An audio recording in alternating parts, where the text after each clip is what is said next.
Hello and welcome to the Unexpected Podcast. My name is Tim. With me as always, we have Matt, Rainier, and Mick. Joining us on this week is Pascal. So Pascal, hello. how are you? How are you doing this week? I'm great. And all of you?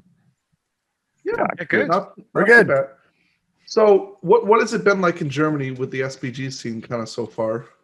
Coming back to normal, or is it still kind of restricted? Yes, slowly coming back to normal with like the first really small events with 10 players are starting. I think the UK is a bit more advanced right now. We still have a lot more restrictions, but looking forward to the first tournaments in the next couple of months. First of all, really small with 10 to 12 players. But I'm hopeful for maybe September we getting the first tournaments with the 30 or 40 player mark again. So yeah, I'm looking forward. So do you kind of have like a list you really want to take to a tournament? Have you made one, or you just kind of see what's going to be there and then you'll decide? I got myself the Black Riders ready with the made to order. Yes. Nice. Got a good friend of mine who's a really great painter who paints them for me right now. So I have a really professional, great army. And that's the thing I'm going to take to the first event, I guess, especially on the lowest side. I'm not sure if this is going to be my new top tier competitive army, but I'm really looking forward to play it. I gotta be honest with you. I was telling the rest of the podcast. I was saying how I think the first tournament when I go to it, I think I'm going to take the Black Riders because I just think it'd be so much fun to take them. And who doesn't want to see, anywhere from at probably least fun for me. Absolutely. That is actually the problem with them because we've toyed around them a little bit, and they're a lot of fun for the person playing the Black Riders. For the person who is not playing the Black Riders and is just sitting there failing courage tests, maybe not so much. Yeah. Or just having their general assassinated first turn Black Darts. Black Dart. Players don't really like the army.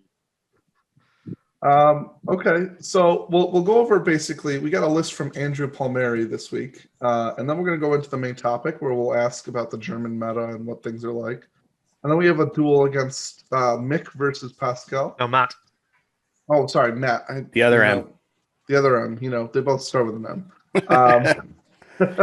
We pretty much look alike. We're fungible. Yeah. Of course. Yeah. I could barely tell who's who. Really, it's the name tags underneath the pictures that really help me. Yeah. We even have the same hairstyle. Yeah, that's right. I had to get it cut to match Mick's hairstyle. So yeah, I had to grow mine to match Matt's. They met in the middle. So there's not much to grow. So it was difficult.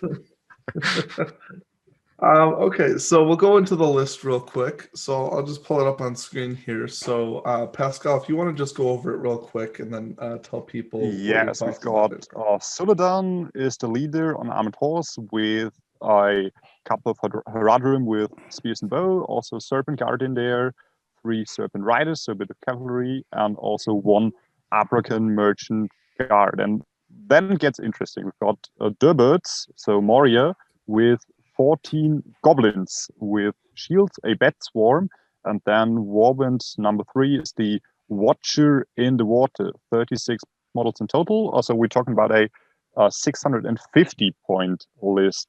Okay, so he says he wanted to get the Watcher in there, also having the 4 dice with Suladan in there, and yes, the surprise element, damage dealing with the Watcher in the Water. So, all right.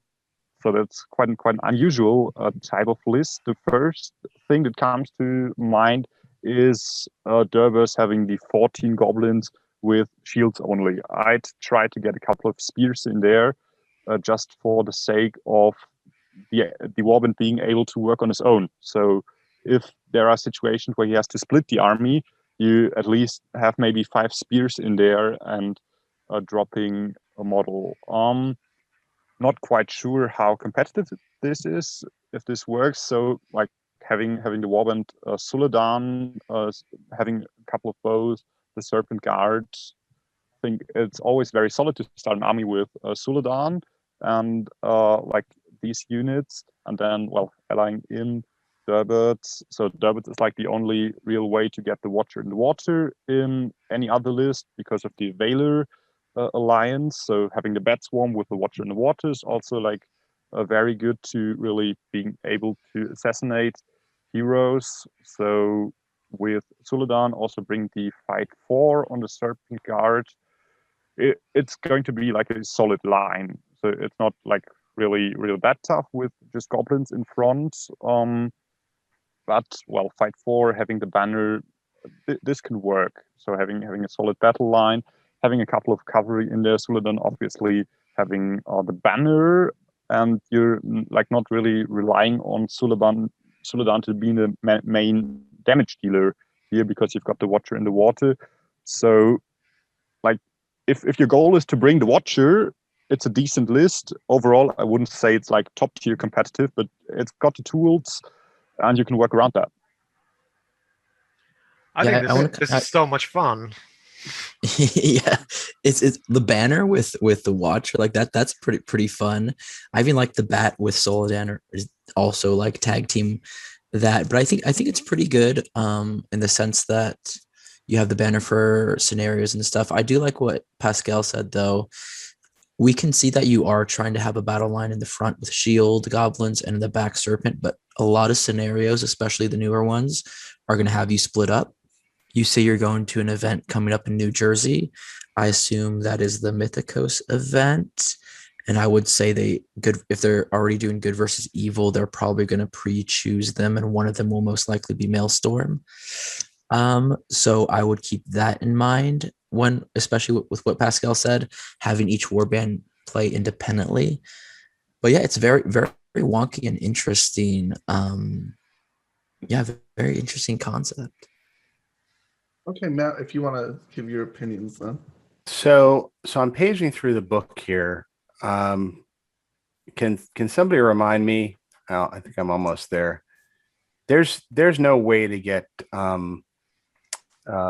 Black Numenorians in a Harad list anymore. Is that right? Yeah. No, you can't. Not anymore. It's in the Corsair list, right? It's in the Corsair list now. Yeah. Yeah. So this does look like a fun list. I think at 36 models at 650 points, it's actually got a decent amount of numbers. Yeah. I think this list is actually somewhat competitive. It's going to have a weakness that we'll talk about in a moment. I would agree with what Pascal was saying about giving some of the Goblin Warriors spears either instead of or along with shield. So if they have to fight on their own, they can fight on their own. And I think you could probably either expand the number of Abrakan Merchant Guard, or maybe throw in some double-armed Watchers of Karna on Suladan's list, so that could kind of fight. Right now, it's just kind of got a bunch of spears. Yeah, I agree on the watches. Oh, sorry. I'd agree on the Watchers of Karna having like 2 in there for courage test, so you can like pin a fell beast or anything else that you like don't want to charge with your heroes because courage is going to be a problem. So having like 2 maybe, so you can either drop the Abrakan Guard. I think like 1 is not like really doing that much, and having them with +2 on courage test is also like bringing another element to the list to deal with a situation like this. Yeah. So, I mean, of course, the ideal way to use the Watcher in the water is kind of behind the battle line to snatch people over it and into the Bat Swarm. I mean, the problem you're going to have is your battle line's a little squishy, but you do have decent numbers at 650. Hopefully if you've got the Watcher in place to take out the big heroes, your line can resist folks because it's still going to have two attacks across the board with spears, backed up by a banner. And, even if it's squishy, it should be winning a lot of combats. I think probably the big weakness of this list, as I'm sure you're aware, is going to be against heavy shooting armies. And you're going to be in kind of a catch-22 of, you're going to have to spend Suladan's might to march this thing up close to the opponent, and then or have the Watcher kind of deploy early and try and pick off, basically distract the shooting by showing up in the middle. But that's never great, because you end up with the Watcher in the water kind of fighting the rest of the army and your opponent's entire army until the rest of your army shows up. But I'm not sure there's a great way around that problem, other than to get there quickly, accept the losses, and hope when you get there the Watcher is going to do damage. I think if I were in that situation, I would just be spending Suladan's might to march to get there quickly. I would not deploy the Watcher in the water early to try and distract the shooting, because I think that's probably a good way to lose the Watcher, unless you're fighting an army that just doesn't have a good answer to the Watcher, which I suppose is possible at 650. But if you can get this army in place at 650 points, and by, if you can get a decent size line in front and a Watcher in the water behind fighting your opponent, there's not a lot at 650 that's really going to be able to handle him. So I concur with Mick. I think this is going to be a really fun list to play. I think you could end up getting into situations against some opponents, like if you get into to the death against a Rangers of Ithilien list, you're going to have a big problem. But there's lots of lists have that problem, and I'm not sure I have good advice as to how to avoid that. Okay, Nick, your thoughts? Yeah, no, I was just gonna say this is the sort of list I would easily just take and go to a tournament with, because it's not really something that people expect to see. And as the others have said, you have really good numbers. You have a very big toy that's gonna distract people who haven't played against the toy. And the line itself, even though it's squishy, like it's still supported by Suladan. You still have Serpent Guards to give fight 4. So like you're still rolling 3 dice to win combats. So I wouldn't say it's that squishy. Like it's pretty much it's going to be winning fights against a lot of armies, like against all sorts of like Mordor armies or lake towns and anything that spans a lot of models. Like fight 4 with banner support is actually quite strong. So yeah, I guess I agree with pretty much everything that everyone else has said. And the 2 heroic strikes are actually really cool too, because now the Watcher not only fights on its own, but with the Batswarm, but also if the Batswarm goes away somewhere, or if the Batswarm can't pass a courage test because you've decided to bring a Glorfindel or someone into the Watcher, then you can always throw in a Durbus or a Suladan and hopefully win fights this way. Or a Batswarm. Oh, well, I said if a Batswarm won't pass a courage test, because I've had it several times now with Batswarms. Fair point. Yep. Courage 2 just isn't reliable on them. I gotta admit, I kind of like the idea Pascal said of adding maybe 2 Watchers to the list, get some courage in there, because obviously, like we've been talking about, he wants to do Goblins in the front with Harad in the back at the fight 4, so he can match most battle lines and then kind of hold on while the Watcher does damage and Suladan does a little bit of damage while giving banner support. It is interesting though, because you do have March. But with Suladan being your leader, I'm not sure how much of that you're going to be using. Maybe 1 march. And then, of course, the Goblins will be moving an inch less than the Harad. So they're almost making the Harad go slower if he's able to do front rank, back rank with them. So the march will be an issue, because if you come up against shooting, that'll be a problem. But maybe at that point you deploy the Watcher to kind of mix things up and make it interesting. But I don't know, that that's a game time decision kind of a thing. I mean, there's not a whole lot to say after all of that, to be honest with you. It's interesting. It's definitely one of those lists where I'd want to see it played before I make any real judgments about it, because I think if it was played well enough, it could do well at a tournament. But I think if it was played maybe not optimally, then perhaps it doesn't do that great. But I know you said you're going to the tournament. Let us know how you do, at the tournament, and post anything else that you would maybe change if you end up changing anything as well. And you didn't say, I don't believe, if it's a 3-game or a 5-game. I'm assuming it's a 3-game, but let us know how you do with the tournament overall. We're going to go into the main topic for today, which is the German meta.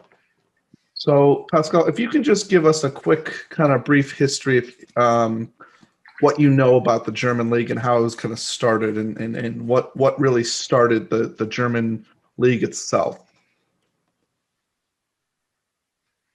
Yeah, I think the first tournaments have been hosted in 2014. There was and still is a YouTube channel really promoting the game and the community in Germany, and also connected on Facebook. And especially over the YouTube channel, more and more people are started getting back into the game, and also convinced to come to tournaments. And also tournaments were broadcasted, especially the German Championship, which was hosted for the first time in 2015 with, I think back then, 60 players, which was the biggest tournament ever. And all the YouTube videos and pictures in the Facebook group really motivating the players to come to the main event of the community. So we had the German Championship here in Düsseldorf, or near Düsseldorf, in 2015, 16, and 17. And after that, the YouTube channel, similar really to the GBHL, not doing that many videos, and also the hosts getting interested in other games, family, and so at that point the community was really big enough and connected well enough that the tournament scene really continued and was established, especially again on Facebook. So a lot of smaller tournaments were hosted in the regions, but also big tournaments. So the German Championship was hosted then from 2018 onwards in Hamburg with 100 players always. And then in 2017 there was also the Bavarian Championship hosted for the first time with 70 players back then, and now also coming to 100 players. So those are the two biggest events in the country. And then back in 2017 also the other federal states and the communities there hosted their own regional championship, obviously open for everyone else. So for example in Hamburg, 2 in Berlin, here in North Rhine-Westphalia, also Baden-Württemberg. So those are the main events also, with from 40 to 60, 70 players over the year. And then also smaller tournaments in the communities around the regions with 10 to 30 players. So there's actually quite a lot of events here, and so really established, and good fun, good community. I think the players are overall really friendly. It's great atmosphere at the events. There's also a lot of social things going on in the evenings, and especially at the big events where the people from all across the country meet. So going out to the bars, or also in Hamburg, especially going to the Kiez, a city in Hamburg that's always great. So yes, there's quite a lot of positive things to say about the German community and the German matter. So go ahead. No, I have a question, because I know Germany is actually quite big in compared to European standards, a large country. Yeah. Do you find that all the different groups are on the same page, or is it kind of like a loose confederation of leagues? So I think the hardcore competitive scene is quite well connected, and also coming to events all across the country, especially the German Championship and the Bavarian Championship with always 100 players. There are players from all across the country are coming. So for me, I'm living quite in the west, but more or less in the middle. So I have 4 hours to Hamburg and 5 to 6 hours to Bavaria. So that's one of the longest distances I take. And the people from Hamburg coming down to Bavaria, they fly or also take the train, or go by 5 people in the car. So I think the community is quite well connected, and also to the regional championships. People are coming from all across the country. Obviously, like not everyone's coming, but there is like you meet the same faces all over again across the year. Okay. Can you now? This might be a little bit hard to describe because I know it's different for each, event, kind of a thing. But we were speaking to the Polish, and they basically said that for the most part, they play very competitively. And we kind of spoke to the Italians, and they were a little bit more relaxed. How would you kind of describe Germany as a whole if you kind of had to? There will be competitive people, there will be non-competitive people, but would you find that most people are competitive, in the middle, kind of not competitive? How would you describe them? I'd say in the middle. So there's like, especially at the over-regional tournaments, there's quite a core of competitive players. But overall, I think the atmosphere at the table is really relaxed, I guess.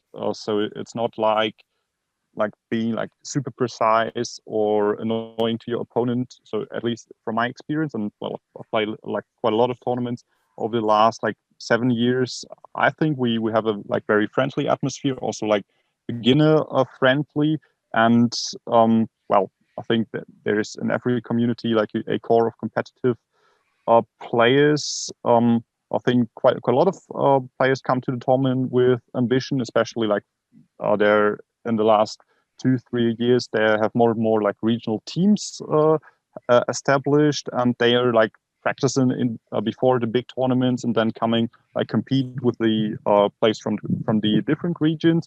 But like it's always like in my experience quite friendly at the table, and there are also like a lot of players who just come there for fun to play with their beautifully painted armies, or just like trying out, coming like to the tournament for the first time over and over again. So like I've like met quite a few people who just played their first games at tournaments, and everyone was like very friendly and welcoming. So on the scale of like just friendly games and hardcore competitive, like somewhere in the middle, like maybe leaning towards competitive, but still in a friendly atmosphere. So yeah, Matt, go ahead. When I think of Germany, I mean, what I've always heard, I've never been there or played there. Well, I've been to Germany. I have never played in Germany. What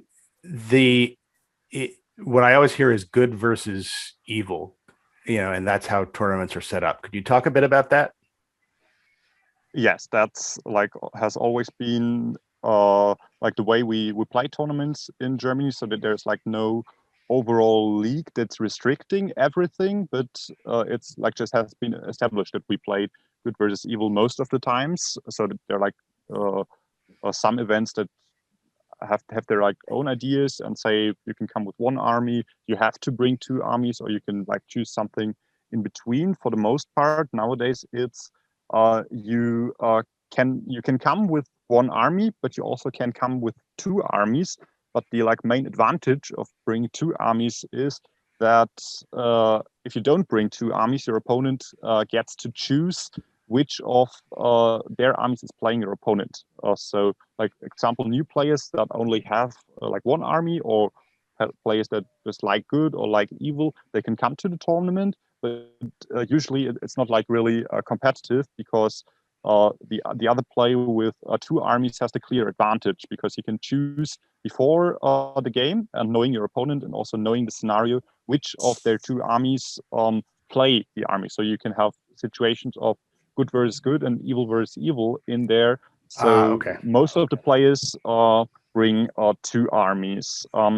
So the way it's like, from what I've heard, for example, from the UK, from the GT, where there's the alternating system of playing 3 games with good, 3 games with evil. In Germany, it's you roll dice against your opponent before every game, and the winner gets to choose which army he plays, and the opponent has to play the opposite.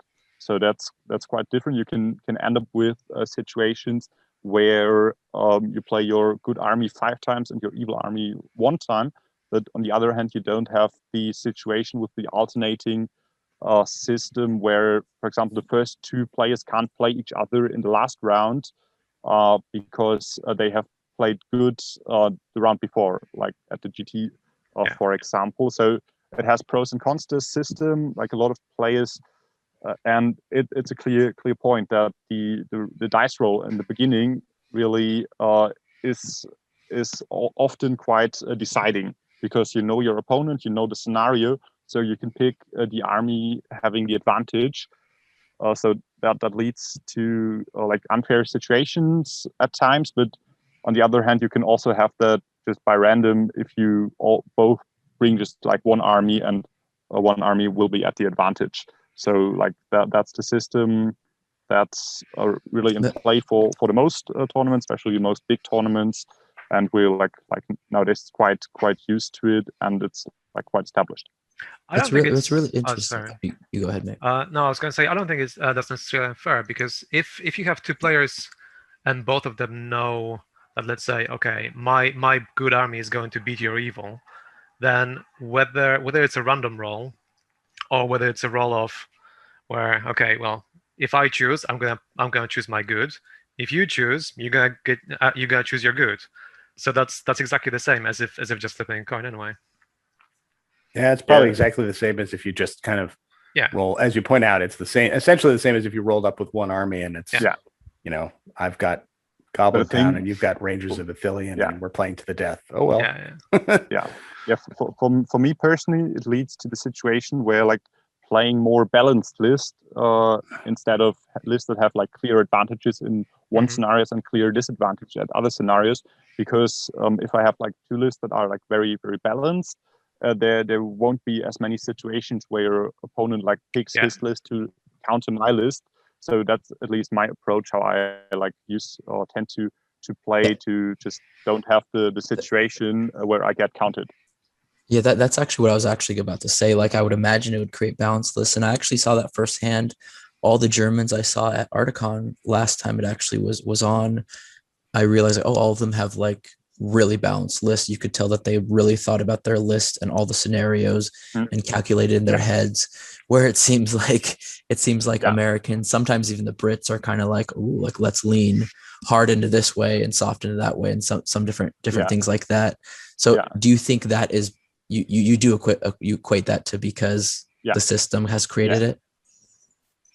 Yeah, it also like leads to the situation that you really have I can talk about the lists that are doing well in the meta a bit later, but it leads like to the situation that you really have a limited pool of what armies are actually considered competitive and brought by the most competitive players because of the system. For example, on the good side, as I'd imagine it's similar to other metas playing good versus evil, there is obviously Galadriel, Lady of Light, being very dominant in the meta, winning the last German championship. Also, second place also got Galadriel. Most of the time, it's combinations with Hobbit era models. So it's either Thorin with dwarves or Legolas with elves, and then Lake Town. So it was a bit different before the errata change with the alliances and Valor heroes. So there was also Arwen in there with elves some of the time, and obviously the Lake Town alliance, mostly with just a captain, was a bit easier. Nowadays, people tend to bring the Master of Lake Town, which is also like really a great, getting even 15 guys and a banner in there. So like Galadriel, Thorin, Legolas, Master of Lake Town are really popular. One player is also doing really well, brings Gunbjörn and Woses with Legolas and Galadriel, so even more emphasis on the shooting. Another variation with Galadriel is Boromir, so having the banner and really having like Gondor with mostly Fountain Guard in there is also like doing really well. And on the other side, without Galadriel, good lists like Pure Gondor doing also quite well, especially with Boromir bringing on the 40-45 models at 700, 750 points, having a lot of shooting. That's always great. And I personally like Numenor and High Elves, especially Círdan and Isildur. It's quite a good combo. So that's also like doing quite well for the good side. So we don't really see that much of the Ithilien ranges, because we like don't really play on the low side. So the 450 to 500 points, we don't play that much. And because of the system where like balanced lists tend to do better, not a lot of the really competitive players like using them. So we play mostly between 550 to 750. And so I think that's why the ranges are not like doing that great. And the evil you said, so I'm seeing a theme like Kurdan, Lady of Light, Yeah. blinding light for good, and those heavy hitting heroes for So, evil. What is that you see? Yeah, so you, especially on the evil side, because of like so dominant good lists, you really have really limited what's really doing well. A very popular list is Harad and Umbar, so Suladan plus Corsairs. So that's like the top list of like quite a lot of the top players who play that. It's mostly like one warband of Haradrim with Suladan, and then either Dalgamar, Dalamir, or just a captain. And on the Corsairs, most of the players are bringing a combination of Black Numnorians, crossbows, and Corsairs with spear. So we don't really see the pure Corsairs. There's also always the Suladan in there, and also most of the people don't like the Reavers, so prefer to have the line of Black Numnorians in there, because you're facing a lot of elves.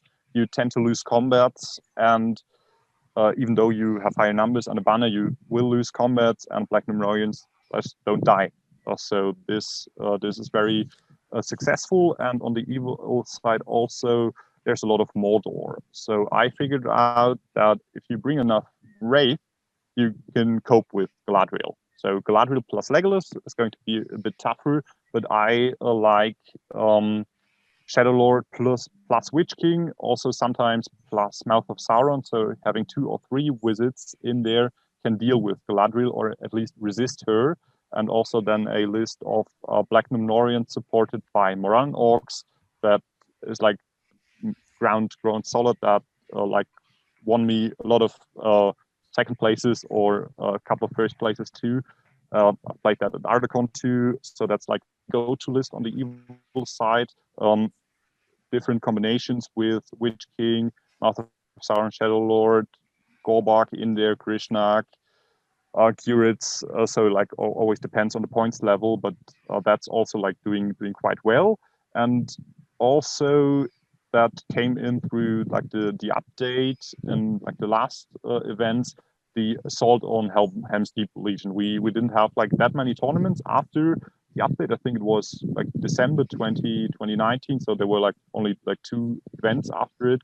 So I think a couple of players tried it out, but I think when events are like starting properly competitive, then like some of the competitive players will also have like picked up that army. Even with the new FAQ adjustments, errata adjustments to the bomb? Yes, I think the don't care about the bomb, just bring like 2 of the ballistas. That's okay. Like, great shooting. That makes sense. I find it interesting though that you said Corsairs and Umbar, because I saw a German member mention that actually about a month ago, the same exact build, and it's exactly what I've been playing for the last like 2.5 years, like down to the T. It's when did that start happening? Just out of curiosity. I guess I should just join the German meta, because you were just apparently it wasn't far right after the. When was you it? can make that your new nationality. It wasn't like right after the edition drop, but like when the first bigger event started, some players started testing, and they found Corsairs are like really good. Suladan is great. Why not both? And like Norins are great. Crossbows are great. You just have a solid line. You have a big like numbers, a lot of shooting. You can like deal with Galadriel, because if you bring like 18 shots there with Corsairs too, you still win the shooting war most of the time, because the Galadriel lists don't really max out the shooting. You could deal with all the heavy hitters too. Bows. Yeah, you could deal with all the heavy hitters too, because you can like survive 2 or 3 rogue combats, because you have like 56, combat, 57. Yes. It's a good list. Interesting. So that list really works out. And there's also one interesting list that has popped up at the last events. A good friend of mine called Johan, he's playing Angmar, but like quite different to others. He's bringing 12 to 15 specters, a like budget Witch King, Shades, and then Captain and Barrow White, I guess, with also like 40, 50 models in there. And this really catched quite a lot of people by surprise. So after the errata, there isn't like that many Kirdans anymore, and anything that has issues with courage is just completely torn apart by 15 specters, moving your models and killing them one at a time, getting away the spear supports. So this has like won, I think, 2 of the last tournaments that were a bit bigger. So this is like another one of the evil lists that is like doing well. So I know you had spoken about tournament points for a brief period of time, but what would you say is the most common points value you guys have in Germany? Or if you go to a 700? Yeah, 700. So this is interesting because you guys are actually kind of like the first people we've spoken to who are kind of, most people run 800 that we've spoken to, almost exclusively 800. So it's interesting to hear that 700 is the common thing, where it's still high, but not it's not 800.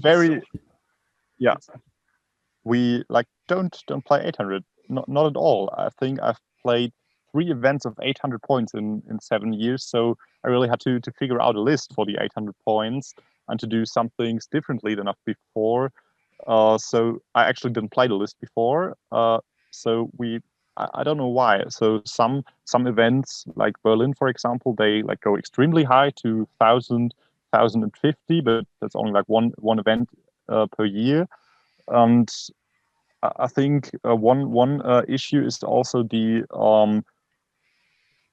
like 800 points bringing 2 armies. That's quite a lot, and you also 800 points takes a lot of time. And people, especially on the big events, try to have 6 games a day, not over 2 days, and so that you run out of time sometimes. And we like prefer to play the games to the end. So 700, 600, 650, sometimes 750, sometimes 550. That's like the range we are playing across. And is there a reason for that? All right. I think the first reason is that you have like more time per game. We like to have, like, especially on the big events, having 6 games, because like with 80, 100 players, it's better to really have the clear victor of the tournament. And so that's one reason. Second reason is it's easier to get into for like broader range of players to collect your army to like 700 points instead of 800. And I also think in terms of list building, it's like, for me personally, more interesting because you have like more limitations. And at 800 points, everybody gets like all their toys. So I think those are the 3 reasons. And also, like, it's just established the way it is. So I think most players like those point levels, and so tournament organizers like stick with it. I find that so interesting because the other countries that we interviewed, a lot of them said that their countries typically go for 800 because they want to have all the toys. Okay. But I think it's interesting, and it goes back to the interesting like dynamic of you guys always building balanced lists and like having that in mind, that you want that limitation, so they have to choose and balance. That's very interesting. Yeah, I would just play multiple Felbeasts if I could every single tournament. So anything under 800 is like, that's just boring. I'm going to say, why can't you play multiple Felbeasts at every tournament? They're just going to be small lists. Yeah, but I'm never gonna win more than like 1 game per tournament. But winning isn't everything, Nick. It is. It is. It is. I stand corrected. We all agree that it is. He just straight up denied you completely. Okay. So Pascal, I have a question. This is a question I ask all the guests from different countries because I'm curious about the take on this, and that's your view of rules complexity. And the trend with the rules seems to be toward increasing complexity, kind of more special cases, more special rules, more heroic actions. things like that. And I'm curious about your opinion on whether that's a good trend or a bad trend. Let me think about it for a moment. I think a general trend, what people say about the Middle-earth SBG, that it follows the easy to learn, hard to master route. But I think personally, it has been at that point for like quite a lot of time, and especially some of the trends into the Hobbit edition with the special strikes increasing complexity, but not having like a clear advantage to the game. So at that point, I maybe prefer the simplicity, and also that you can like, especially what I view of what like really competitive players can do with the simple rules of the game, just moving, placing your models right, deciding when to march, when to shoot, and going for traps, like the positioning at the beginning of the game. I think those are the like really core things that make out a really good player, and that like doesn't need a million special rules. So overall, I would prefer a bit more of simplicity without making it boring. I was wondering, do you guys have a translated rulebook into German? Yes, we have, but it has like a lot of translation mistakes. So especially the competitive players use the English one. Right. And also the FAQ, it is translated into German, but it always like takes a lot of time. And the scenario book too, and sometimes. So I think they changed the.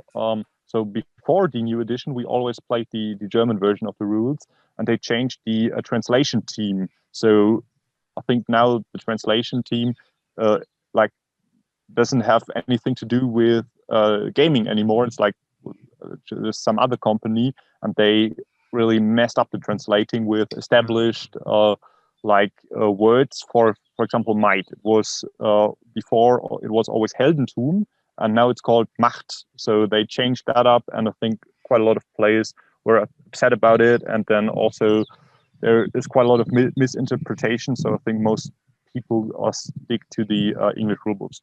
So, like in the German translation, like a ring wraith can black dart a hero's horse, and the hero can't resist it with will. Like mistakes like that. Yeah, for example, or just I think the scoring in Master of Battle was messed up, and this and that. So I also, because I like the international scene and try to go to international tournaments, being like aware of it, and also practicing the international words for like heroic actions, for example. So I didn't even bother getting the German book. So speaking of scoring, do you want to put that scoring chart up on the screen? Oh yeah, Mick got it. I'll put it up. Yeah, so that's another very important thing to the German meta, that we don't use the typical scoring method, or don't use it anymore. I think things that are popular across countries is like the football scoring, with 3 for a win, 1 for a draw, and 0 for a loss, or having like 20 points for a clear victory, 15 for a small victory. And we have something called the Fassbender matrix.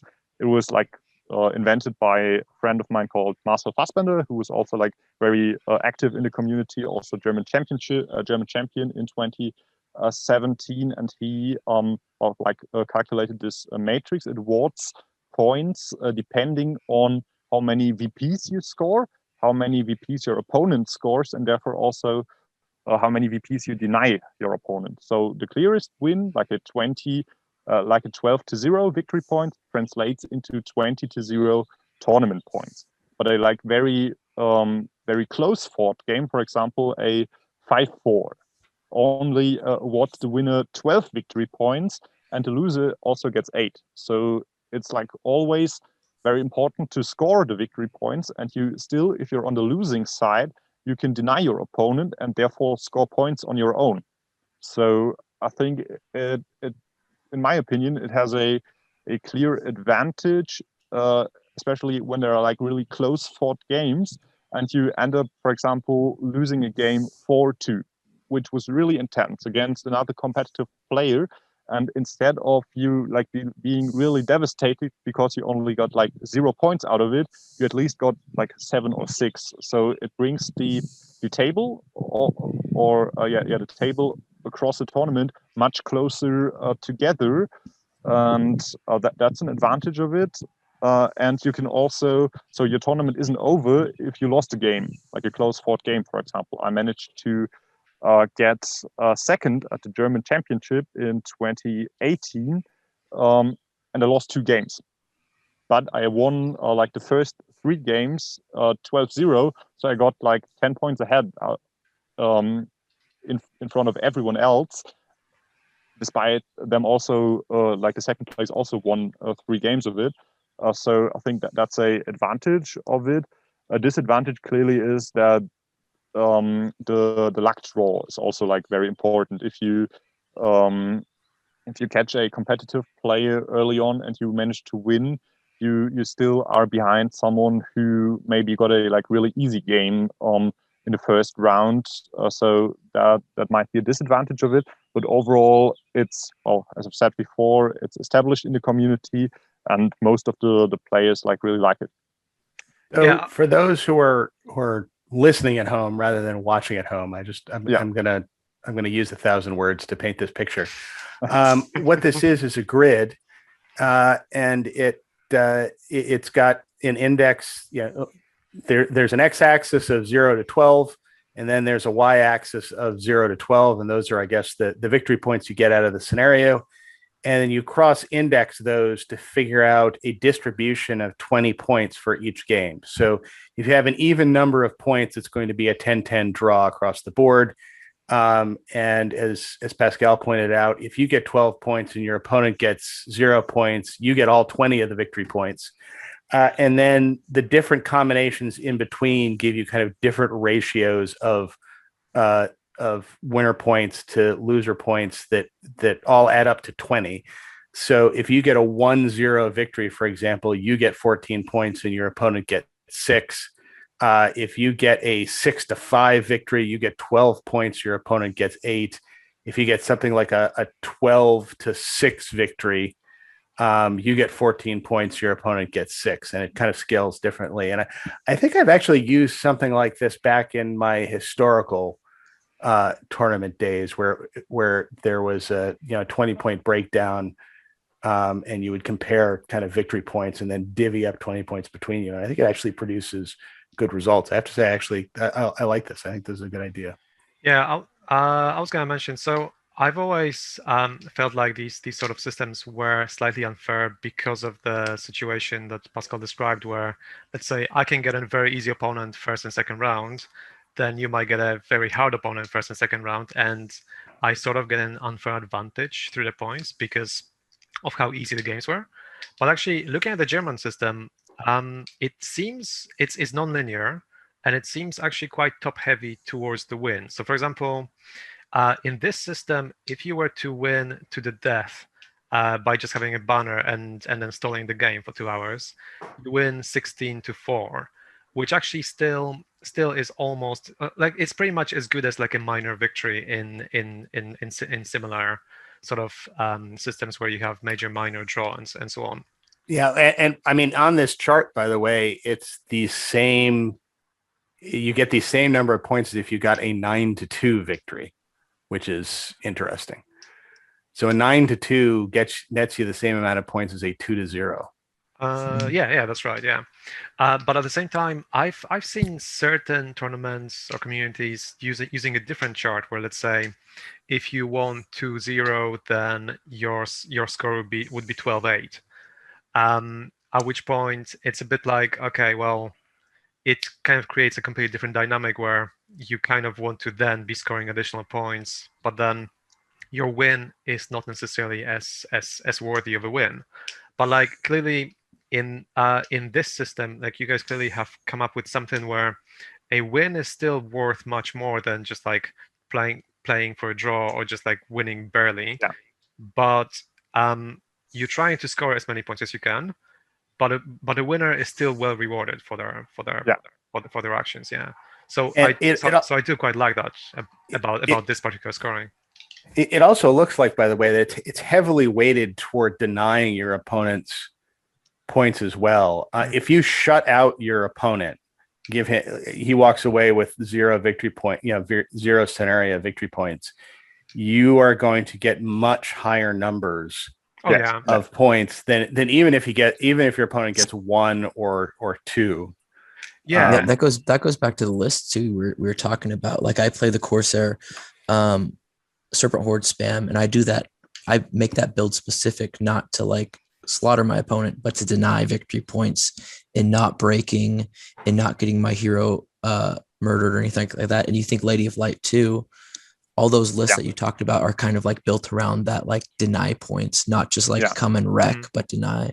That's very interesting. Yeah, if you were to compare, for example, 6-2 gives you 15 points and your opponent 5, but a 10-4 also gives you 15 to 5.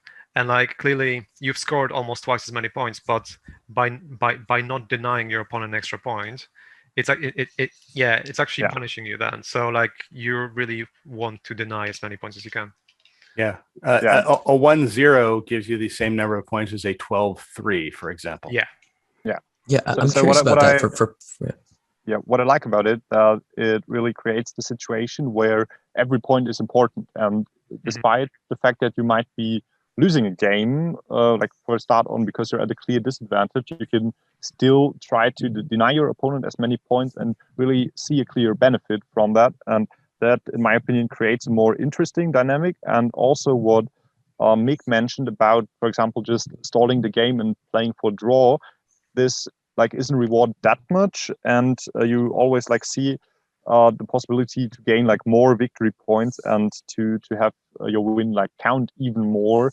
So at least from my experience, I don't tend to have like a lot of the games where somebody like stalls the game and plays for a draw because it's enough for them, and that's also like a clear or like an advantage for the game overall being like more interesting, more fun, and less like I sit here for the whole game because I have a banner.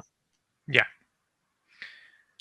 Yeah, So I was just gonna say that like the sort of the non-linear nature of this whole graph is actually is what makes it really cool. Because if you were to go, let's say 2 victory points give you 12-8, 3 victory points give you 13-7, 4 victory points give you 14-6, then that kind of doesn't encourage the specific gameplay as much as this does. And so this looks really interesting. I actually think I prefer this to the current system, and I'm being completely honest. Like I look at this. Feel free to use it. I have a question for you. And this really only relates to one specific area because it's so when you look at the 0 column, if you give them 0 VPs, 6 to 11, you get the exact. If you score 6 to 11, you get 19 guaranteed. So it's kind of weird because that kind of almost not motivate you to get as many victory points as possible from. If you can deny them completely, you actually just don't. It doesn't matter if you get anywhere from 6 to 11, you're getting the same points anyway. So if you look at their 0 and you do 6 to 11 for yourself, they're all 19 to 1. So my wondering is, does it kind of, in certain scenarios, does it kind of just demotivate you to play past 6 victory points? Well, if you are in the situation where you are in front like 6-0, you're already like really clear. So then it's often only still deny your opponent points, and there are situations where it's like not beneficial for you to like for example kill the leader. That's 2 victory points. If you're already ahead 6-0, the 8-0 doesn't give you like that much more, but it's still victory points at the like first tiebreaker after this. So there is a tiebreaker. Yeah, where it does. Tiebreaker. Yeah, because in fact, so this is still advantage to you. and I think that's only on this this column with like from 6-0 to 11-0. That's the same point. So that's only on like this first part of the graph. Yes, this is the only part I saw yeah. where I had an issue Yeah. where I was just confused Yeah. by it. Well, that actually, specifically. Tim, if you were to think about a scenario, like let's say if you were to think of hold ground, where by just having 3 times as many models in the center, you are already on 7-0. Then going into okay, I'm gonna kill the general and get like 2 more points. Well, effectively, it's sort of an overkill kind of situation, where you don't really have to do it, but at the same time, protecting your own general means that if you manage to protect him, then you get the 19-1. But if your opponent manages to just do 1 wound on him, then it's already 17-3.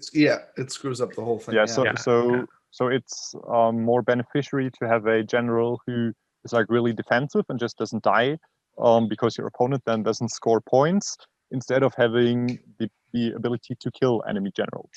But on the other hand, there are also like scenarios that really benefit you for hero killing. Also, I think kind of evens out in a lot of situations. Yeah, I have to say I really like as well where there's only one way to get 20 points and you have to 12-0. Yeah, that's the maximum. The Marcel Fassbender, who invented, he's actually a mathematician, a mathematics teacher. So there was a lot of thought into this. I really like this a lot because I it's like you say, it doesn't.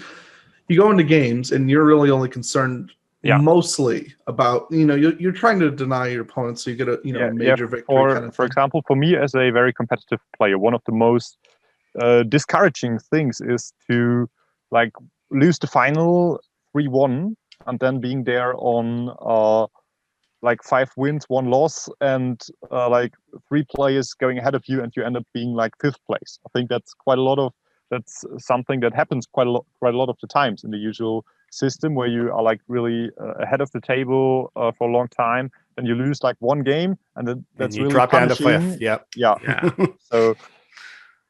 So I'm gonna say this, and obviously people do whatever you want to do. I would really encourage people to start doing this around the world. Honestly, I think this is a really great way. This got me a lot of podiums. This system. So just there's actually, I think if somebody heard of it. So there's a nickname for me that's called Vizewibbe. It means like vice, so 2nd place, because I managed to score 2nd place at the 2 biggest tournaments in 2018, and also like a couple of smaller ones, and never really won one of the big ones. So there was the phrase in American. The phrase in American would be "always the bridesmaid, never the bride." Yeah, it's the phrase Vize, because there was the football team Bayer Leverkusen, who like in 2002, I guess, scored 2nd place in German League, in German Cup, and also in the Champions League. So that phrase was just established, and one guy just came up with it, and there is like always the joke before the tournament who gets 2nd place, and yeah. Oh, I had a similar situation in 2017 actually, where like I went to like 6 tournaments. I was 2nd in like 5 of them, and it was like, okay, well, and then a year later, I came back to one of them, and it's like, okay, and like I actually just joked to James Clark, I bet I'm gonna be 2nd, and, and I'm 2nd again. It's so annoying. So Pascal, I'm going to ask you one more question before we get into the duel. Why do people tend to get into the game in your area, or in Germany in general, would you say? Yeah, I think two things. I think getting back into the game and establishing the community was a big part over the YouTube channel. So that really got a lot of people excited again, who just stumbled across it by accident, who maybe played before when the magazines came out. So that was like really big kick. And then establishing the community, always putting emphasis on the social side. So going out on the Saturday night and really bringing together the people. And I think over the years, so I've been going to tournaments since 2014. There have a lot of like great friendships. Friendships have been established, and it's always like great to see all the similar faces back at the tournament. So really, this community sticking together was a major issue, and it's like also like people who are active in the scene bringing like their friends who haven't had that much to do with SBG, and they just, yeah, we're having a great time at the weekends. Why don't you try? You like Lord of the Rings, like come along. That's a thing. And then also, like in general, the community being very, very friendly. If somebody comes into the Facebook group, everybody is like really, really friendly. And I think that's also something that like makes people enjoy the tournament scene. Oh, I was actually going to ask. So, obviously, a lot of people would be driving, and you were mentioning flying to tournaments too. Like, I suppose public transport in Germany is also super advanced. So, in terms of like trains and things, would people do that, or like how does traveling to tournaments work? People tend to. I think most people come by car. Right. So regional tournaments are like always like good to be reached by train. German train system is maybe like more advanced than in the US, or maybe also more advanced than in other places in Europe. But like people still complain, and most of the time you are like more flexible with the car, Right. and especially like going to the tournaments farther away, like for example to Hamburg or to Munich, where we have the 4, 5, 6 hours drive. We just then stick together with 3, 4 people and go by car. Yeah, so like especially for smaller regional tournaments, I also tend to travel by train. Also, especially as a student in Germany, you have a free train ticket for your federal state. That's like also good for a lot of players. Oh, that's cool. And yeah, for the bigger tournaments, mostly by car. Right. And the other, I asked this question of our guest from Italy, of Tommaso. In terms of like people speaking English, for example, if let's say someone wanted to come from abroad, and super easy and play so tournaments. Especially now with most people using the English rule book, so all the established phrases are in English, and I think speaking English is also like well, you learn English in the second or third grade from elementary school on, so most people are like fluent in English, so that would be like super easy. And also come along, especially Hamburg, Berlin, or Bavaria, Munich. So the tournaments are also like well connected, big tournaments. So I really encourage people to also come from abroad. Is the Bavarian Championship during Oktoberfest, or sadly no. Oh no! Sadly no. You just discouraged me from coming. But come along. Maybe there are like smaller tournaments in Bavaria, also quite a lot, which are hosted inside like beer houses. So. Oh, wow. So you have like separate rooms there, and you also like get your beers at the table. So there are waitresses coming around the tables and offering beers. So that's pretty great. So if you like really want to come to Germany, come to the Bavarian events. Those are my favorites. Nice. Okay, so that is kind of the German meta. And also if people like from abroad, maybe who have seen me at Ardacon, for example, and like want to plan to come to Germany to an event, just message me and we'll figure it out. I think I know quite a lot of the German community, so when it's about like hosting somebody at one place, just like contact me and I see if we can arrange something. So we'd be like really looking forward to have more international players also at our tournaments. What? Just out of curiosity, what are the COVID restrictions for getting into Germany these days? So there are right now no like big tournaments anyway. So I think this is all aspirational. Would apply for the after COVID world, I guess. Yeah, gotcha. Yeah, wouldn't mind going back to Bavaria. I was there a couple years ago. We loved it. So. Yeah. So it's mostly around Munich, our tournaments. Munich's a nice city. Yeah, it is. Okay, so that's kind of the German meta. So we'll move into the last part of our episode, which is the duel.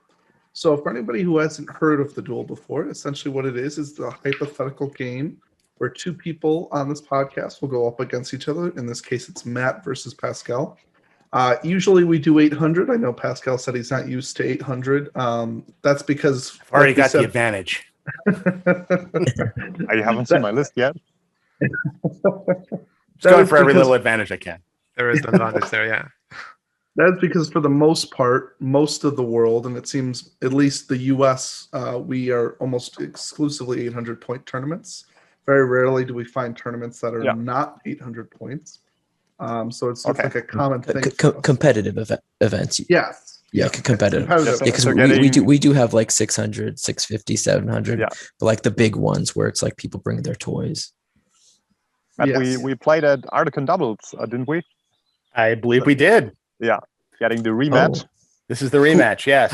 who won? Who won? I think Pascal did. Yeah, me and Byron against Matt and Evan was close fought game. It was also 800.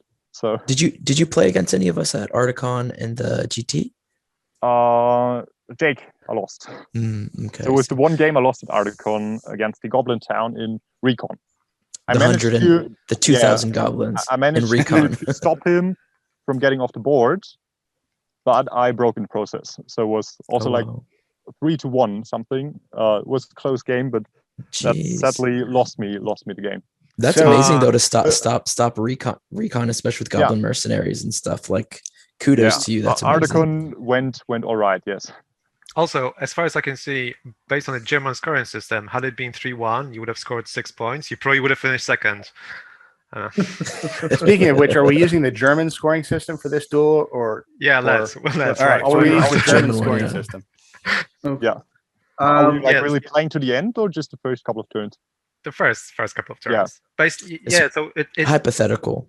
yeah. Yeah. It's basically sort of deployment and then how you will play the Yeah. game. So essentially, it's as if you were going to a tournament. You find out what the scenario is, what board you're on, and then who your opponent is. So we're trying to recreate as if you're going to a tournament and you're finding out all this information for the first time, and then you would describe based on knowing the board, the scenario, and Matt's army, how you would go up against him in a tournament. And your job is to convince myself, Rainier, and Mick why you would win this game. And if you get 2 out of 3 votes, then you win. Great. But don't worry, Matt already paid us. So Yeah. Mick, if you want to put the board up on the screen real quick, this will be the board that you guys will be going up against.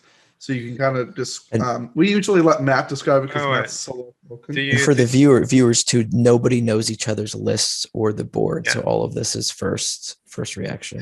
Do you not want to read out the list first? Let's do the list first. Let's do the Okay, list so we'll do first. the list. So Matt, you've done this before, so you read out your list first. All right. Okay. So I guess the home team will go first here.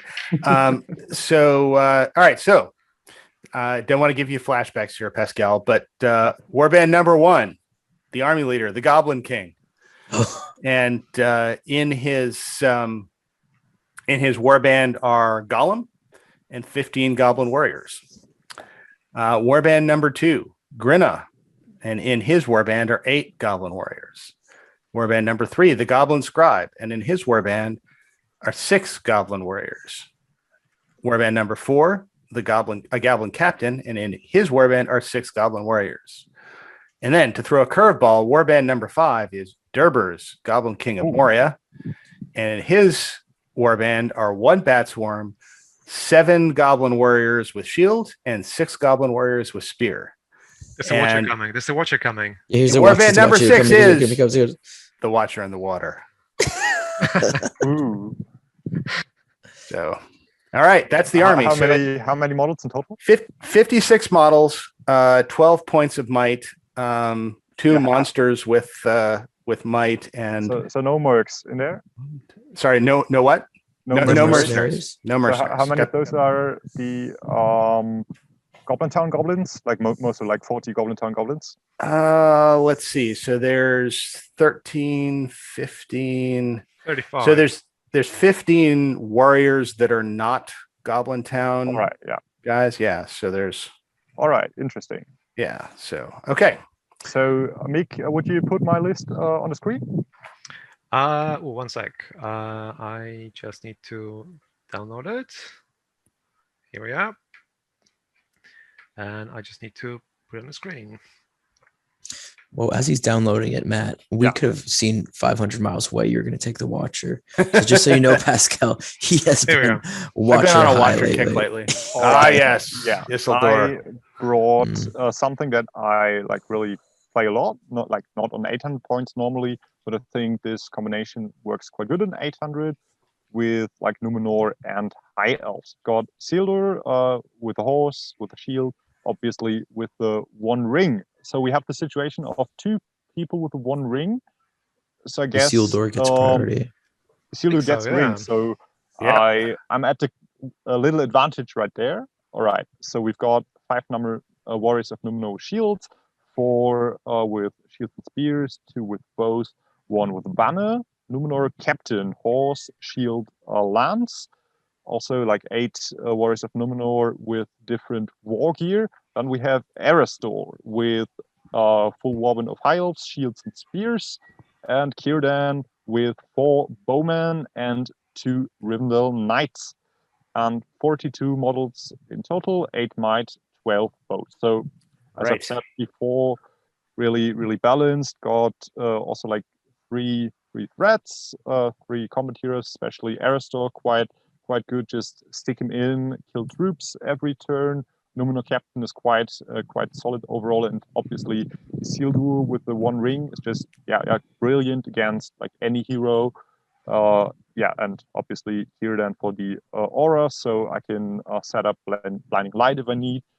Against this army, I'm like likely going to set up the Aura of Dismay, also the Aura of Command, very good. So I don't have to tell anyone why Círdan is good. And in this list, it's like quite a good way to get Círdan into lists. So Sounds good. Okay. Mick, if you now want to show the board, just so we can all. Yep. 1 sec. Here it goes. So you guys can look at the board, and you can basically, this is how it'll be.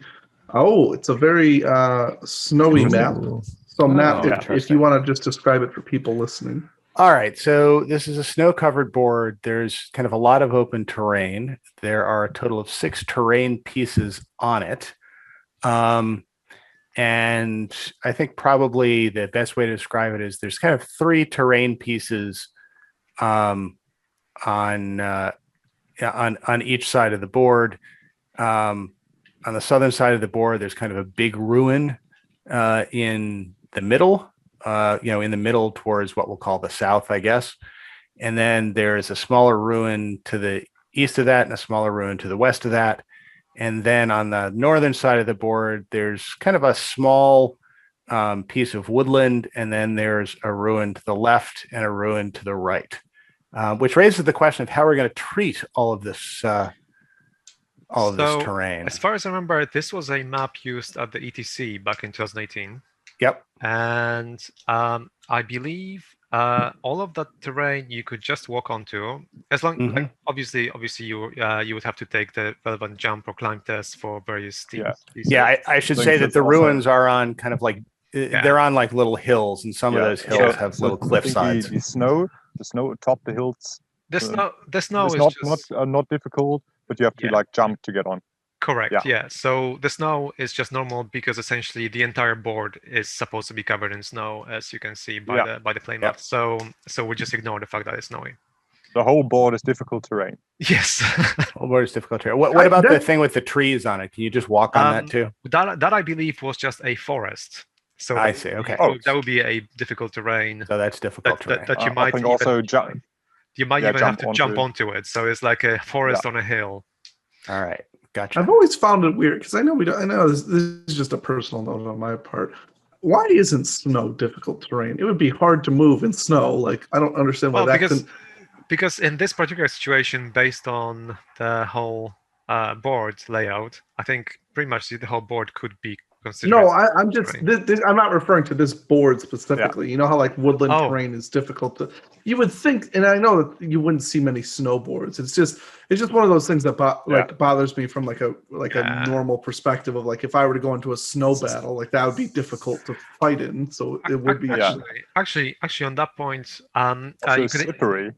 Yeah, but you could imagine horses, for example, wouldn't have that much of a problem with like low snow, whilst humans would. So you could even play that cavalry is unaffected by snow.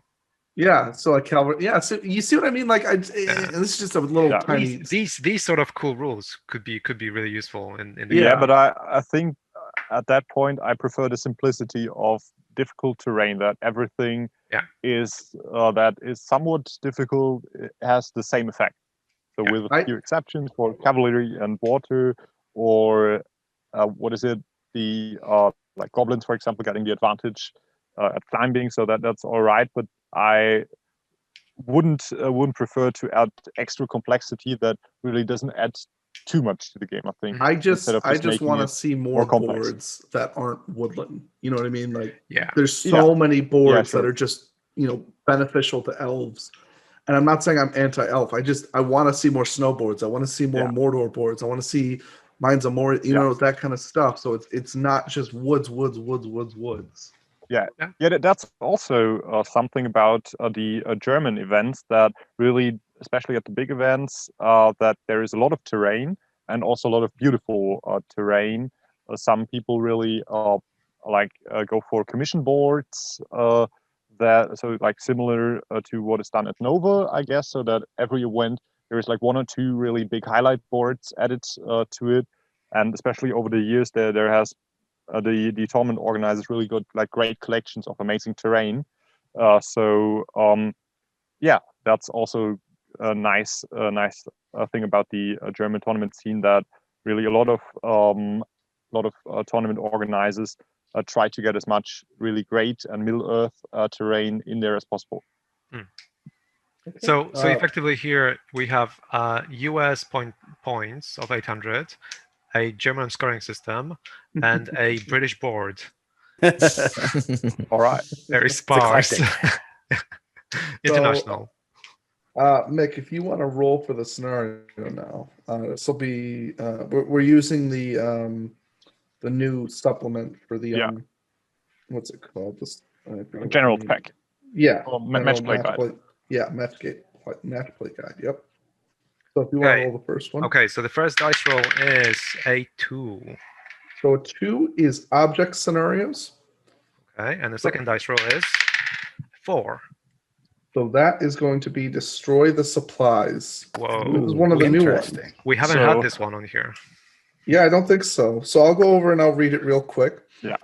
So basically you both start 12 inches from your board edge, up to 12 inches, I should say.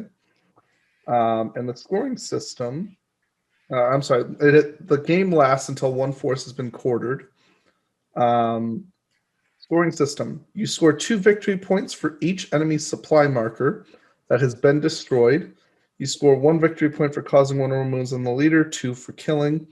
1 victory point if the enemy force is broken at the end of the game. 2 if you break them while being unbroken. You score 1 for having a banner. So I don't think anybody had banners, so banner points will be irrelevant. Supply markers. Oh, you do have a banner. I'm sorry. Yeah, I think you did. Was it in Isildur's warband? Yeah. Yes. Okay, so there are banner points in this. So special rule is supply markers. The objective markers represent a series of supplies that both sides are trying to destroy. To destroy an enemy supply marker, a model must be in base contact with the marker during the end phase of the turn, not having cast any magical powers, used a missile weapon, or been involved in a fight, or under the effects of paralyzed, immobilized, or transfixed. Once the supply marker has been destroyed, remove it from play. So there are 4 objective markers, and it looks like they're both 12-inch. They're on the 12-inch line, equally across from each other. So, Mick, if you want to pull I think there's actually 6. Oh, I missed them. Yes, 3 on each side. Yeah. Yes, there are 6. I missed those 2. So there are 6. Yes, 3 on each side. It doesn't really say that they have to be put anywhere specific. No, they are in specific places. So they are in. There's one that's in the center of the board, 12 inches in. There's one 12 inches to the left of that, 12 inches in. One 12 inches to the right of that, 12 inches in, and the same thing, and the mirror on the other side. Okay. So we should first probably pick board sides, right? Yeah. So if you want to roll a dice on a 1 to 3, Pascal will get to choose which part of the board he goes on. But I'm evil. Oh, that's true. Yes. Oh yeah, that's true. So five. So, well, four, five, Pascal six, wins. Pascal, Matt, you should have Pascal taken it. Pascal You should have wins taken anyway. it, Matt. So, Pascal, if you want to choose which board you come on from, which side?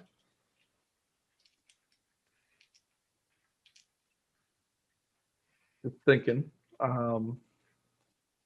So, basically, there's kind of 3 terrain pieces on one side of the board. There's kind of 2 in a corner on the other, and then 1 board piece is kind of towards the middle. So I think I had a little connection issues. Do I get to choose, or does Matt? Yes, you get to choose, Pascal. Yes. So you can choose which board. Alright. So I think I'd prefer to just be like on the right side. So where the two ruins are with the like big space in between. So I think that would be good for my force to set up and be like in control of 2 objective markers there, and having like getting as much of a battle line as possible. Because I think the issue will be that Matt has quite a lot of threat to my markers with the Watcher and also the goblins from the scribe coming in. So I think I need to stay defensively around my own markers. So I think I try to get a battle line between those 2 terrain pieces. So, Mick, if you want to draw, like, just kind of predict where 2 12-inch lines would be from both sides. So Just so 12-inch line, probably somewhere like this. Okay. And then if you want to put And 3 objectives, somewhere around there. 3 objectives, 1 in the middle, and then like 2 like halfway between the edges on each one. So roughly around here. Oh no! No, so they're on the 12-inch line. They're all 3 are on 3 on Sorry. each 12-inch line. Okay, so we got 1 here. Mm-hmm. We got 1 here. And then halfway in between, right? So Yeah, both Yeah. sides. Yep. 1 here. And as he's drawing them, what were the victory point conditions again? 1 I will read them out again. So there are Banner. 2 for destroying each supply marker, 1 for causing a wound, 2 for killing the general, 1 victory point for breaking the force, 2 for breaking and being unbroken, 1 for having at least 1 banner, 2 if you have a banner and your opponent does not have a banner. And I just drew a halfway line-ish sort of situation here. Now, just keep in mind, when I say destroy it, it's your opponent's. It's not yours. So you can't get 12 victory Yeah. points from destroying. So just in case anybody didn't hear me specify, it has to be your opponent's. That's why you get. So it's quite an aggressive scenario. Interesting. Yeah. Yeah, you can't sit back, Rainier. You can't just run away with banner. Okay, so Pascal, if you want to deploy your first warband, I probably still Yes. would though, Mick. I think I am just going to deploy Kierdan right in the middle, on the middle. So like 2 inches behind the line. So I've got the spearman lying up with the knights slightly to the right side. So just Kierdan 4 elves and the knights like right back to move on the right side. Somewhere around here. Yes. Yes, okay. Okay, so Mick, your warband.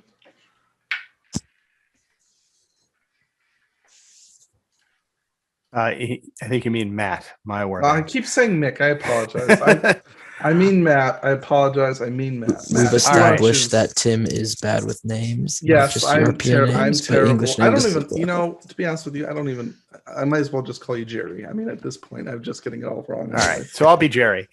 So I'm going to deploy my Goblin Captain Warband, so a Goblin and 6 warriors, and they're going to start kind of right behind what would be my right objective. Yeah, the one with the 2 statues there.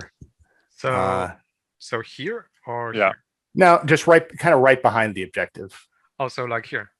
Yep, thereabouts. Kind of right up on the line. Cool. So I think Isildur's just going like right next to Kierdan. That's the main combination. He's got the like 12 Numenor warriors, so that's going to be my battle line right there. Like the spearman, obviously in the second rank to have the elves fill in between. Here, So that's going to be a fielder. somewhere Yeah. somewhere around here. Also, yeah, the banner like right next to Kieran, trying to be there on the objective and also on the terrain piece. So got those two protected with the terrain piece. Yeah. There we are. Not your Okay. next one. So I think for my next one, I am going to take Grinna, and he's going to go right behind the middle objective there. Oh, I'm sorry. No, not the middle objective. He's going to go behind the objective on the other side there, the left objective. It's right there. Yep. Okay. Yeah, Erestor next to Isildur, so we've got the full battle line between those two terrain pieces. So with the elves trying to be at the front if possible, and always having a spear behind, they've got like a front line with like 10 d6 elves in front. I like this. Yeah, just Erestor right in there, and like not on the first round, but like having a model in front of Erestor, but space in between to get into. So I've got like a core battle line with archers in the second row, where possible. So this got like 8 archers, I think, or like 7. Yes. All right, Matt. Okay. So I think the next thing that's going to go down is Durbers is going to go down, and he's going to go down in the middle, right behind the objective.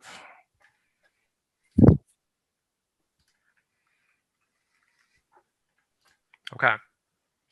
Yeah. Numenor captain going on the right side on the other objective, being on horse, having like 8 Numenor warriors there. So just protecting that objective, getting up front with the captain maybe. Yes. All right. So I think the next one that's going to go down is going to be the Goblin Scribe, which is going to be kind of back behind my right-hand objective, but all the way kind of back at the back edge of the board with, you know, his buddies. His buddies would be probably 6 inches forward, his escort. Okay.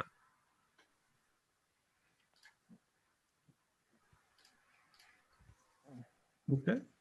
Pascal, do you have any No, warbands? that's it. That's it. All right, so Matt, Everything the rest of your fine. army. Okay, so the rest of my army. So I think the rest of my army is going to be, I think it's just the Goblin King at this point. Have I got Grinna out? Yeah, I've got Grinna out there. So 1, 2, 3, 4.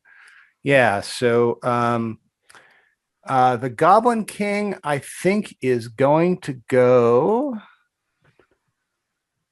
I think the Goblin King is going to go near the captain and then a little further to the right.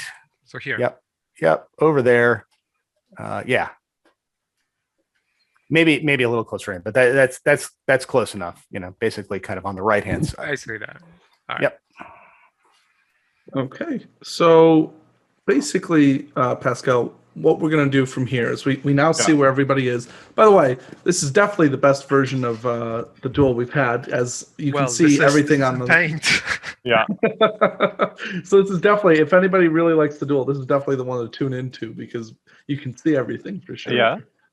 So now you'll go through just a quick how you would play this game. Matt will give his rebuttal, and then we'll end up asking a couple questions that, you know, may confuse us, or we'll determine our predictions, and then we'll go into the judging. So if you want to go over what you would do in this game.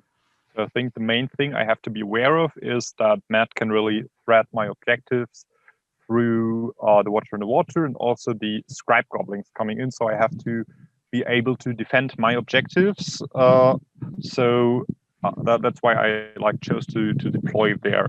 I'm going to get a little bit forward to defend the lines between the middle objective, the big ruin, and the side objective. So where the fighting will be, and I will try to stop him from getting to my objectives while still being near enough my own objectives to have like maybe a few archers staying there to stop his little goblins to reach the objectives, and also having the tag team of Isildur, Erestor, and Círdan right next to each other, so they can react where, for example, the king is going and where the Watcher is going, because especially like Erestor and Isildur together can really hurt the Goblin King even, because of like being vulnerable to elven weapons, and Erestor being fight 6 elven weapon rerolls. So you like really don't want Erestor to fight the king, or the king doesn't want to fight Erestor. And also the Watcher, once it's deployed, it's not like very mobile. So if I can get Isildur on it, it's dead. So on that side, to threaten Met's objectives, So essentially I'll something like this, right? yeah, right there, and then being on the sides. So if you can draw a line between the middle objectives and the 2 side objectives, there where I will like stop him. So that would be my approach. I'll like here take my here and there, and then I have the 2 knights and the Numenor captain who are going to overlap on the right side to threaten the objective over there where Grinner is, to maybe like get fighting there. I've got also the Numenor warband. Yeah, so like with a few units staying back to defend that objective, obviously, and also if need be, Isildur and also Erestor being near enough to maybe go over there. So behind there's the place. Right in the middle, I've got Círdan protected, the banner protected. So I like, if possible, obviously trying to protect my banner VPs, always having a unit beside. Círdan casting the Aura of Dismay, and if need be, also the Aura of the Blinding Light, maybe even channeled, to stop his Watcher from doing anything that I don't want with his tentacles, only hitting on 6s. So in the turns he's coming up, I try 1 dice on the 5+. I think in 3 turns he needs to get a little forward. I'd have the Aura up, and then depending if the Watcher has already deployed, maybe trying to get Círdan the Blinding Light up, so he doesn't even bother to assassinate over there. So that'll be my approach, stopping him from reaching my 2 objectives, defending those, and in the middle picking Isildur and Erestor to do damage where needed, while trying to get the flank objective where Grinner is with the Numenor captain and the knights. Okay. Matt, if you want to go over your general strategy. Sure. So my general strategy is to basically threaten both of the flanks. I'm largely going to ignore his defensive positions in the center. So probably if this was the deployment, what you'd see is Grinno would start heading forward toward the Numenor captain. Durbers would head in his direction, as would the Bat. Durbers is probably going to angle a bit off to my left. So basically, it's Grinna and Durbers are going to square off against the Numenor captain and his warband, as is the Bat. And then the Goblin King and the captain are going to head down my right flank, and they're probably going to go past his blocking force at that little side, and maybe kind of toward the blocking force and kind of head around. But what I'm not going to do is I'm going to wait to see where Círdan and Isildur commit, and when they commit, I am going to back off. And what I'm going to start using is I'm going to be playing very quickly at the beginning, because what I want to do is get as many goblins on with the scribe as I can. They're going to start coming on the back edge of the board towards all 3 of his objectives. Depending on how many he leaves back with the Numenor captain, they're going to start coming on the side of the board on Pascal's right, and going at the objective that the Numenor captain is going to cover. I can do it on the other side. And I've got a Bat that can flap around too. And the Watcher in the Water is going to wait. And I think he is going to wait to see how things commit. And the Watcher in the Water is going to go wherever. He's only got 1 Isildur, and Isildur can only go in one direction, and he's only got 1 Círdan, and I assume that Círdan is going to go in the same direction as Isildur. And he's got 3 objectives to defend. I can come at them from all directions. I'm going to wait to see where they go. I will then avoid them and go at the other objectives. And I think probably once they commit, the Watcher in the Water will commit somewhere else and grab a couple of objectives, because what I can do is I can kind of build up a force and being of goblins behind him, I think, unless he's going to spread out and go in different directions. So maybe that the Watcher in the Water is going to pop up near where those, pop up in the back with a bunch of goblins brought on by the goblin scribe behind. And, I'll probably leave a few goblins behind to guard objectives, but it doesn't sound like Pascal is really going to make a try at these objectives. So I think what I'm going to do is I'm going to go out and try and grab 1 or 2 of them. And I'm pretty sure I can get 1 or 2 of them, whichever ones Isildur and Círdan aren't behind, between the Bat, the Watcher, and random goblins popping on through, the sides and the rear. Okay. By the way, can I just say how beautiful that bat is, Nick? That's a very beautiful bat. Thank you. It's a butterfly. Batterfly. I like it. It's great. It's and the illustration is definitely helping out. I really want to play this game. It's going to be This is going to be a fun game. This is Interesting. Okay, so I do have a question though, Pascal. Like, are you just throwing the Numenorean captain with that warband straight into Grinna and to try to get that objective? Not the whole warband, but having the captain and the knights flank if possible. And well, I'm fast. I can see where he's going, but I think I will need to keep quite a bit behind to so just be there, threaten, see how he's doing in the middle, and then seeing if I can get behind them and maybe threaten the objective. But I think that is the only way how I can even get on objectives at all. So unless I break through in the middle, but I think I need to be near my own objectives on the center line. So I think the Numenor captain and the knights are being on the right flank, flexible, seeing what he does, and if possible, threaten the objectives. Okay. If by chance it was only Grinna, would you engage with him and a few of them? Yeah, I think if because if he doesn't really defend the objectives, I'll try to get a few Numenorians to engage, hold them up, and getting the knights behind to threaten the objective, because once because I don't think he really has the option to leave a lot behind there. Also, if I can go there, have a couple of guys threaten the objectives, that'll be great. But I think overall, I need to, especially with the main of part of my army, stay near my own objectives, because he has a much bigger threat to my objectives than I have to his. But I think if I can get into fights, and also especially the models that are right of the center big ruin, I can get a few shots in there. And I also have my archers near my own objectives to shoot the goblins that are maybe just coming behind my lines and are waiting. So I can get a few kills before, I think. And then I'll really have a solid force. I can get troops going, and the longer the game and the combat lasts, I think I can get near breaking him. okay, Mick, any questions? Yeah, I have a question for Matt. Where would you expect to put the Watcher, and on what turn, and what would that depend on?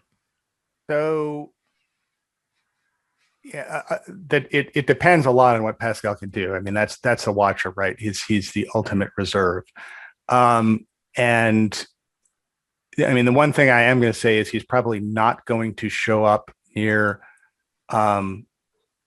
He's not going to show up near Círdan and Isildur, because I'm just wherever that force goes, I'm just going to fade away, because I have no incentive to fight those guys. And I think the way this lines up, if Isildur and Círdan decide to try and chase the Goblin King, for example, and they head down that right flank, then and I can bring on enough, because I think between Grinna, Durbers and guys moving, because I think my priority it would be to send the guys from the scribe toward the Numenor captain's objective there to pin him down, because that's where I think I can get a local advantage. He's only got the captain and 8 guys, and I can kind of triple that if Grinna and Durbers and some other scribe induced goblins can come in. Then the Watcher may wait until somewhat later in the game, and then he'll come in and with some guys brought on by the scribe, or maybe some guys from Durbers or Grinna, his job is going to be to kind of grab the second objective. Once, kind of, Isildur and Círdan get committed someplace where they can't get back to cover it, then he'll pop up, eat whatever force has been left back there to guard that second objective, and then he'll take it. And, if he has the wherewithal, maybe he can get over to the other objective. But, I'm going to try and the Watcher is basically going to be used to tip the balance of forces at a second objective toward me. Okay. It's interesting. Yeah. I think that, it's just very interesting. Sorry, I was muted. Pascal, I got one question for you. Knowing that Matt can bring on goblins from your board edge, how exactly would you deal with that? Also, knowing he has the large numbers coming from other factions? Yes, having my archers on the objectives to being able to either shoot in front or shoot back. So if he just brings the goblins with the defense 3, they're going to be quite vulnerable, especially to the 6 elves. And also I've got I think it's 6 or 7 Numenorian bows, 6 bows that can just also have quite good chances to get a few goblins shot down. So being able to stay there, defend, and also shoot would be my way to go. Okay. Any final questions, or are you guys ready to? A final question, Matt. You had how many models in your list? 56. 56. Okay. Plus whatever the scribe can bring on. I'm just thinking for break. Yep. Yeah, I have 42 with quite a lot of 12 D6 elves who are going to be really tough for the normal goblins, and banner behind some. I think I'm going to win most fights, and also where Círdan is, he's going to have a real tough time charging me at all. Yeah, I don't think Matt will be coming anywhere close to Círdan because of all that. Yeah. Okay. So just one final question from me for Pascal. Do you think you will be playing sort of like a conservative game where you're trying to protect your objectives from things coming onto them, or okay? So you wouldn't necessarily go all out in certain parts just to grab something. No, I think the only way where I'd be really going forward would be the Numenor captain and the 2 knights plus a little bit of his warband to just have the option to threat the objectives behind if I need on the right flank, and also have that mobile unit to be flexible, go somewhere else. So that would be the first incentive, to have 3 cavalry units, including a captain on the right flank, to have the option to threat his flank. But if he is really coming forward with Grinna, Durbert, a captain, and those are 25 of his models, I can also get Círdan in front and threat that line with my combats, having 20 models against his 25 models, and really stick the combat. And if the longer I can stick combat, he's either not getting forward, and if I can have multiple turns of combat, I can get near breaking him. Okay. All right. So we'll start off with Rainier. So Rainier, what are your thoughts? Who wins this? Oh shoot! Why do you have to start with me? Okay, so shoot. So it's 2 victory points per objective, right? Yep. Pascal's already at 2 victory points with the banner. Yep. And to get the objectives, you don't have to end your turn. You just have to end your turn on the objective, correct? And it's automatically destroyed. Right. I think I can't remember You have to be in base contact and not do anything the entire Having time. not cast magical powers, used a missile weapon, been involved in a fight, or under the effect of You paralyzed, literally immobilized, just transfixed. touch it, do nothing. Right. So Okay. you move into the objective and you destroy it in the same turn. Yes. Yep. So the Watcher, could he pop up and just move into it and it's destroyed? Assuming that nobody else charged him, yes. You can actually pop up on top of one, and if nobody else charges him, it will be destroyed. When there is a model on the objective, can you do that? Yeah, because he moves all models Yeah, off. he moves models. Yeah. He pushes everybody aside. Mhm. Yeah. So you could technically pop up after Pascal. If did I his if turn. I move second, the Watcher can pop up on an objective, push So everybody if off. if I have a priority turn 1, you can just score 2 victory points instantly if you want to. That makes sense. Okay. Well, not on turn 1 because I don't think the Watcher can show up on turn 1. But maybe I'm wrong about that. Pascal goes first, and you can just Yeah. automatically get 2 Yeah, victory points. So especially if we have like time last round, Watcher hasn't popped up, you can just go, hey, I've got a victory point. Yeah, I mean that's why my plan basically is to use the Watcher to get whatever the second objective I need is. I think Yes. with the banner, if I can defend the banner, that's 2 points. I think I have better chances to kill your general than you have to kill mine. Yeah, so that's where I'm kind of like stuck at with it is really Pascal, first of all, has the 2 victory points right off the bat, but I think Matt's going to get that Numenorian captain one. Like, I think he's going to get that also, which levels the field. I think Grinna having strike and Derbert's having strike, the captain cannot strike. Along with that, you can tag team the bat wherever you want, and you can take out that warband really fast. So I'm actually seeing this as like a 2-2 right off the bat. The one big thing is Matt has kind of described how he's going to play. Pascal has described how he's going to play. These are generalizations, but I'm going to kind of take from those generalizations. I think, Pascal, you said you play defensively. Matt's not going to engage, from what I heard, at all with any of the anything there. So you're going to really have to commit really aggressively to actually break him, I feel. And that's even with, I think, Matt's 50-something models with Goblin Town seems a little low at 800, but I think with his strategy, he's not going to be throwing any of them away. Derbert's is, so if you do even shoot at him, I feel like the Moria Goblins are going to take the brunt of that, which you're not going to kill enough to break. So right off the bat, I'm seeing 2 victory points to you automatically, 2 victory points to him automatically. He plays really conservatively. You play semi-conservatively, and I feel it'd be a really, really close game, but Matt has the edge just because he can pop up and get 2 more victory points. And I think with how close the game is, the Watcher being 200 points, which is 200 out of 800, that's a lot of points. But in this scenario, like 200 points just to sacrifice him towards the end of the game to get the victory points with one of them, the objectives, I think that's going to really match. And even if you commit really aggressively, he has the potential to pop him up and get 2 of the objectives if you overcommit, which you said you are not going to do. But I even think with you playing defensively, I'd say it's going to be a really, really, really close game. But I'd say Matt would have the edge barely, just because of the surprise, the one in the north. I think he'll get, and I think the Watcher will grab one randomly too. And then if you go to break him, you could probably break him, but then the Watcher might grab 2. So yeah, I'm just slightly going to Matt. Okay, so Matt has 1 vote. Mick, if you want to give your opinion. I thought Rainier was going to say it was going to be a draw, because then I would have said it's going to be a draw. And then I was almost going to say it'd be a draw, but I thought we weren't supposed to do that. So. So I agree with things about 2 points for Banner, 2 points for the Watcher.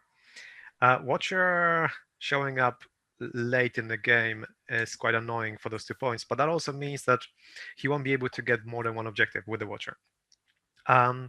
I think since both players want to play conservatively, essentially Matt can't really ever engage any of Pascal's forces very easily, because as soon as he engages, his army is going to start collapsing pretty much every time. So what I'm thinking is that if after like 2 or 3 turns, there's like a stalemate, then I feel like Pascal would have to start moving forward, at which point there isn't really any sort of line of defense for Matt to take. And I would actually feel like if suddenly the game switches into more aggressive mode, you could even end up with like 2 or even all of the supplies destroyed on each side, simply by Pascal moving forward with stuff and then Matt moving around and destroying on the other side. And I feel like the banner may just tip it. So on the basis of the banner advantage, I would barely give it to Pascal, but like I'm more inclined to just say it's a draw. But since Rainier didn't say it's a draw, We'll cancel each other out. I'm gonna basically. That's what cancel we're him out. doing. But All right, Tim, you're I the do like that you decider. mentioned that though about like over being aggressive, because I think this game will be like you each get one objective or you each get all of the objectives. Yeah, that's what I think. Yeah. Okay, so essentially, Tim's gonna call it a draw. so I'm gonna call it a draw, and we're gonna end here. All right. So it's very interesting, right? So I actually, at the beginning, I actually kind of agreed with playing conservative, and then I forgot that the watcher could pop up on any scenario or objective and just win it immediately. So that kind of scares me a little bit for Pascal. It's interesting though, because if he can somehow win that right flank, I actually think it's absolutely Pascal's at that point, because the thing is if you've got I actually think Aristor with support beats the Goblin King, knowing that he has Elven Blades and he just ignores the Blubbery Mass. I think if Aristor can do things right, I think he can take the Goblin King with a Seal Door as well if you take him out. So I think you could get the general points. Having Aura of Dismay with goblins is always a great thing, because even if Matt wants to push it, he can't. To a certain extent, of course, he has multiple tests to pass, but it'll stop a lot of them.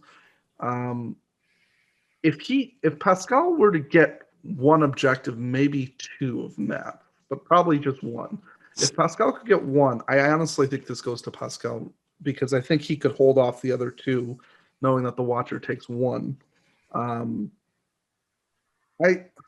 It's a really tough game, because I think if this was to go to a regular fight, I think Pascal wins this. I think there's too many things I think that have to work out perfectly for Pascal. I'm going to go with Matt on this, just because it requires Pascal to do everything right to win, whereas I think Matt gets more flexibility with his kind of approach. But I really think Pascal could win this game very, very possibly. But I'm going to have to go with Matt, because I think it's a lot easier strategy for Matt than it is for Pascal.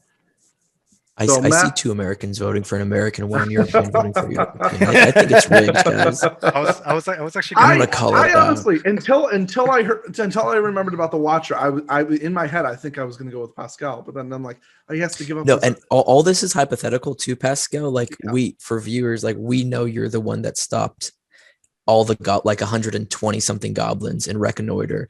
Like I think he has the tools. I'm sure we're not taking that into I account. really do. Yeah.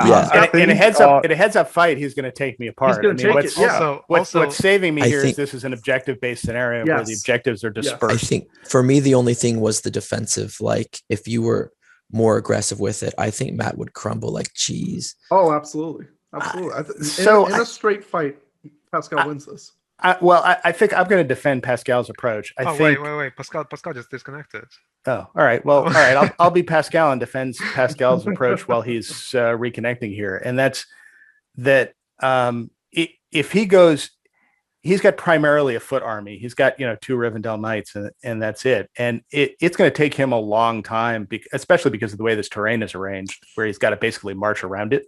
Well, gonna the take Heroic him- March 2 is with the Numenorean captain, and it's not with the main force. Yeah, So that's exactly. kind of where it's like the resources were a little bit over It's there. going to take him a while to get to my objectives, and what's probably going to, and he's got 1 Isildur, he's got 1 Círdan, and that can go after one objective, and that's the objective that I fade in front of, and I go after I go around and go after the rest of them. And I mean, I do have the ability, and it's really difficult to deal with in this scenario of just bringing guys on from the side of the board. So if he commits enough force to take down like the Goblin King Captain's Warbands together, because that's 20 something. And when you add in the scribes guys, you're getting up to 30 models there that he's got to deal with. Then 3 random goblins showing up at the back of the board can take his objectives, which is why I think he played it conservatively, which I think is the right way to do it. Thank you, everyone, for tuning into this episode. We always like to get multiple perspectives on different countries and what it's like there. Please leave lists for submission for future episodes, as well as we're going to be doing another Q&A shortly, so leave any questions you have for that. If you could just leave 4 Q&A as well at the beginning, that'd be great, so we know which ones to pick. And if you have any ideas or anything you'd like for us to speak about in the future, leave that as well. So we're always looking to speak about things that you guys are interested in hearing about. And we hope you have a good day. Bye. Bye, everybody. Bye.